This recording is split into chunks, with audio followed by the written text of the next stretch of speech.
that's something that is really heavy on my heart right now, that I want to be able to do, to kind of let go of some things and, you know, put some stuff out there that maybe, you know, by giving this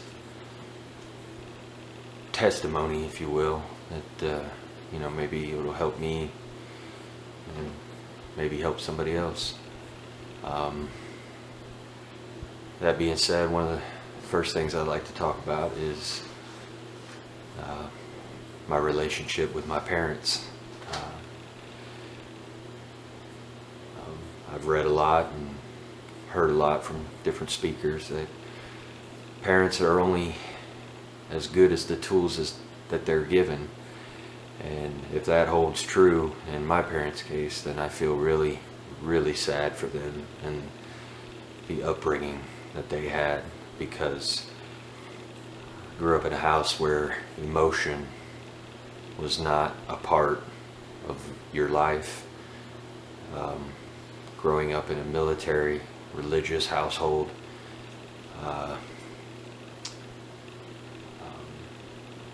it was very hard to be, you know, a sensitive boy, male, growing up in a house full of, you know, I had an older brother who was, you know, the typical boy, the typical man, and I was not so typical. And you know, we grew up where, you know, kids were to be seen and not heard, and if you had problems, you dealt with them, and that's what you did as a man. At least you just dealt with it, and if you couldn't deal with it, that was your problem. But even at a young age, you know, even when there wasn't that emotional connection, when you didn't hear the I love yous, when you didn't get to hold their hand, when you didn't get picked up, when you didn't get snuggled, when you didn't get just reassured, you know, day to day, even week to week, that your parents cared about you, it left you wanting for so much more that you just weren't getting. And from when I was very young, I never felt safe. And a lot of that had to do with the fact that my dad was military and was gone quite a bit, but I never felt safe. And no more so than when I was about 7, 8 years old, and people that my parents put me in the care of allowed one of their sons to do inappropriate things.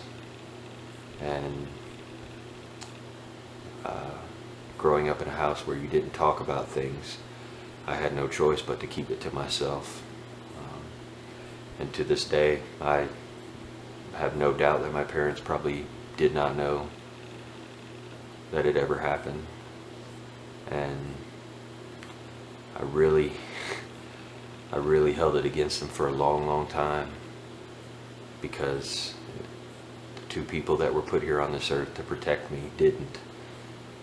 And not only did they not protect me, they delivered me daily to this person. And it wasn't until very recently that I was able to let that go and forgive them for that. And I'm a firm believer in and my wife will attest to that because we have conversations about it all the time. I'm a firm believer that people are responsible for their own actions. People make their choices. You know, some people come from harder places than others. Some people come from tough backgrounds. Some people come from a decent upbringing, a good upbringing, a loving upbringing. And I think I fell somewhere in there between, but in no way, shape, or form is any of what I say an attempt to absolve myself of any responsibility for the things that I've done and the choices that I made. I made my choices and I'm responsible for them wholly. although people are responsible for the choices they make, people are definitely affected by the environment that they come from. That it definitely affects their choices. It affects the way they look at their life. It affects their ability to correctly choose between right and wrong. Not that you don't know what's right and what's wrong, but you lose part of that ability to